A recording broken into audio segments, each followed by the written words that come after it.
Quando nós falamos do pregão, o pregão, o primeiro ponto é que ele não está na lei de licitações, ele não está na 8666, ele está lá na lei 10.520. Ele foi instituído até um pouquinho antes do que isso, só que efetivamente ele se tornou uma lei de normas gerais, válido para todo mundo, a partir da lei 10.520. Inclusive, essa é a primeira observação que a gente tem que ter. A lei 10.520 vale para a União, vale para os estados, vale para o Distrito Federal e também para os municípios.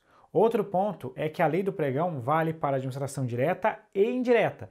E aqui, diferente da lei de licitações, que teoricamente não vai mais se aplicar às empresas públicas e sociedades de economia mista, salvo casos específicos ou de forma subsidiária, a lei 10.520 se aplica às empresas estatais normalmente. Então, empresa pública e sociedade de economia mista, elas utilizam o pregão como modalidade de licitação para aquisição de bens e de serviços comuns, até porque tem uma previsão disso na Lei 13.303. Beleza, expliquei essa parte geral, agora vamos ao que efetivamente nos interessa.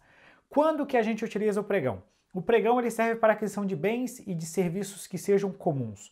Bem e serviço comum é aquele bem que pode ser definido objetivamente no instrumento convocatório através de padrões usuais de mercado. Eu gosto de dar como exemplo um celular. Se você quiser adquirir um celular, se a administração precisa adquirir um celular, ela vai dizer o seguinte: olha, o celular tem que ter uma tela de tantas polegadas. Polegadas é uma expressão, usual de mercado para descrever esse tipo de produto.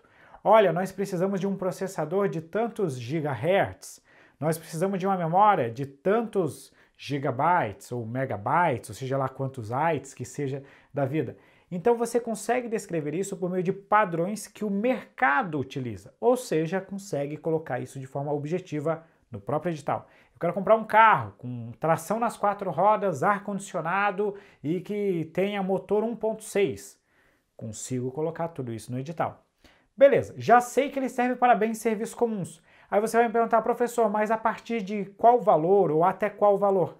Na verdade, não importa o valor, No pregão, não existe um valor nem mínimo e nem máximo. Teoricamente, você poderia utilizar o pregão para adquirir um objeto de, vamos supor, R$100, mas também pode utilizar o pregão para um objeto de 10 milhões de reais. O que me importa é a sua natureza, ou seja, que ele seja comum. O valor não me interessa nesse momento. O critério de julgamento, também chamado de tipo de licitação no pregão, ele obrigatoriamente será o de menor preço, mas vamos com calma, já vou fazer um detalhezinho disso. A Lei 10.520, se você passar ela do início ao fim, você só vai olhar lá, só vai observar o critério de menor preço. É o único que, teoricamente, cabe no pregão.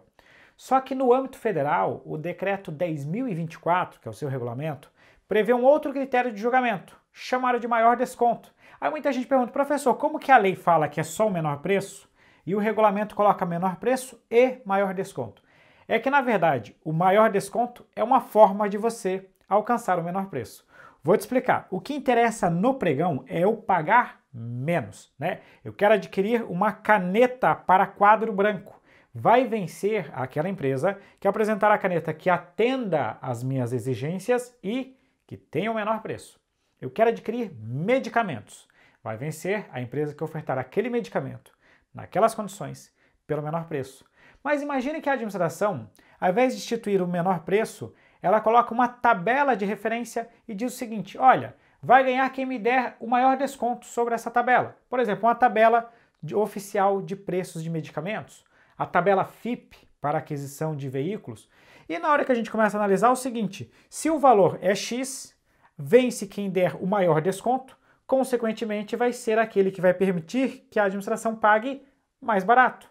Se um oferta um desconto de 10% sobre 100 e esse é o meu maior desconto, significa que eu vou pagar 90 e foi o desconto que permitiu que eu pagasse o preço mais baixo. Então, na prática, maior desconto é só uma variação do menor preço. Mas na sua questão de prova pode aparecer menor preço, o que dá certo, ou menor preço e maior desconto, o que estaria certo também, mas agora de acordo com o decreto 10.024. Detalhezinhos, características do pregão. Por que o pregão é tão amado, idolatrado e tão utilizado na administração pública? Primeiro ponto é que o pregão ele tem uma fase de lances.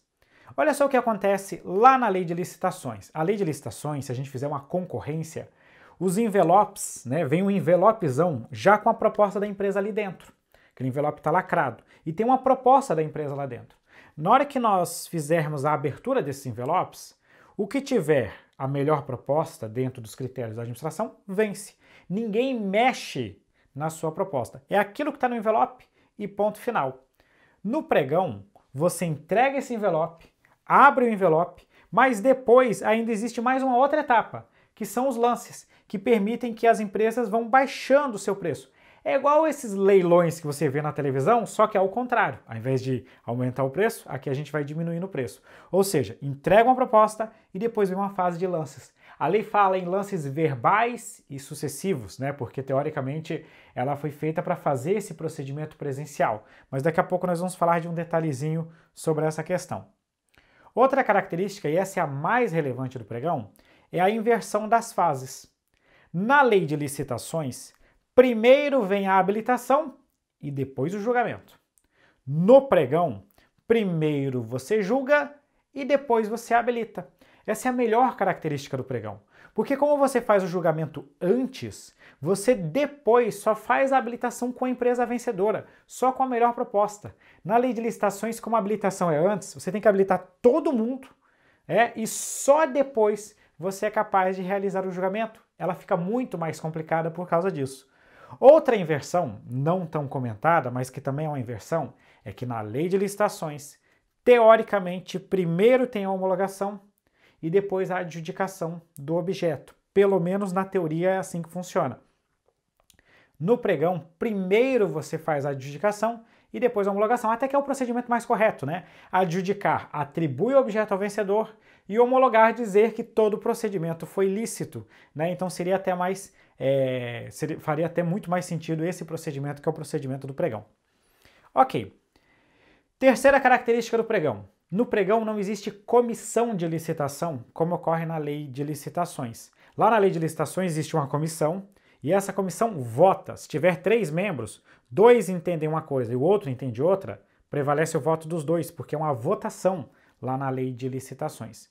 No pregão não é votação, porque só tem um cara que tem poder de decisão, é o pregoeiro. Esse cara manda e desmanda. A decisão dele é que vale. Ah, professor, mas não tem uma equipe de apoio? Tem, mas a equipe de apoio aqui só serve para assessorar o pregoeiro. O poder de decisão está na mão dele, tá? Outro ponto, a divulgação do instrumento convocatório até a sessão pública para realizar o pregão, ou seja, o prazo entre a publicação e a realização do pregão é de pelo menos 8 dias úteis. Quando eu coloco 8 dias úteis aqui, você pode marcar aqui do lado que é no mínimo 8 dias úteis. Por que no mínimo? Porque você pode colocar 8 dias úteis ou mais ainda do que isso. A quinta fase, que eu chamei aqui de recursal única, eu estou falando de fase recursal única. Porque lá na lei de licitações, você tem que fazer a habilitação, dar direito aos licitantes de ofertarem recursos, porque quem é desabilitado não vai para o julgamento. E se você não der a oportunidade de recurso agora, lá na lei de licitações, nesse momento, depois não tem como você corrigir mais esse negócio. Então você tem que ter uma fase de recurso após a habilitação e depois uma fase de recurso após o julgamento. No pregão, como a habilitação é depois, primeiro você julga, você faz uma única fase de recurso após a habilitação. E aí já é uma fase de recurso para todo o pregão. Então tem um único momento para interposição de recurso no pregão que vale para todo o procedimento licitatório. Sexto ponto, que daí aqui já não é mais uma característica. O pregão ele pode ser presencial, que é o próprio procedimento da Lei 10.520, mas ele também pode ser realizado de forma eletrônica. Normalmente nós temos regulamentos sobre isso. No âmbito federal, o Decreto 10.024 regulamenta o pregão na sua forma eletrônica. Bacana. Último tema, cai bastante em questões de prova, são vedações, ou seja, coisas que não podem ocorrer no pregão. A lei proíbe a exigência de garantia de proposta. Garantia de proposta é aquela garantia na licitação ainda, né? Que é como se fosse um requisito de habilitação, em que as empresas, para que pudessem participar, elas teriam que depositar um valor de garantia para que pudessem participar da licitação. Não pode isso no pregão. Não pode também, esse AQS é aquisição. Não pode colocar a aquisição do edital como requisito para participar da licitação. Todo mundo me pergunta, professor, que história é essa de aquisição do edital? É que hoje não faz sentido isso.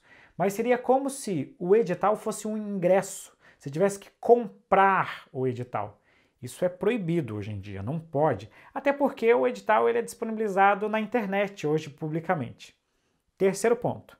Não pode ter cobrança de taxas ou de emolumentos. Né? Por exemplo, para participar do pregão você tem que pagar uma taxa X. Não pode.